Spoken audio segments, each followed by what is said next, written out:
విశాఖ జిల్లా భీమిలిలో మాజీ ఎంపీ విజయసాయిరెడ్డి కుమార్తె నేహారెడ్డిపై కేసు నమోదైంది. సిఆర్జెడ్ అనుమతులు లేకుండా స్థలాలను ఆక్రమించి నిర్మాణాలు చేస్తున్నారని AP coastal zone management authority ఫిర్యాదుతో కేసు నమోదు చేశారు.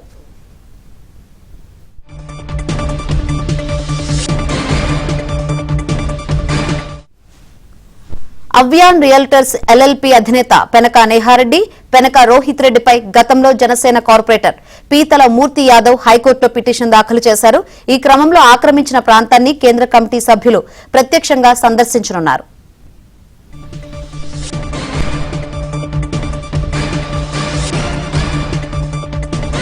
అథారిటీ ఫిర్యాదుతో కేసు నమోదు చేశారు.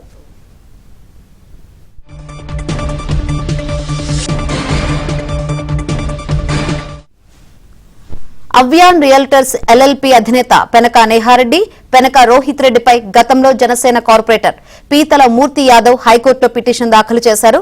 ఈ క్రమంలో ఆక్రమించిన ప్రాంతాన్ని కేంద్ర కమిటీ సభ్యులు ప్రత్యక్షంగా సందర్శించనున్నారు.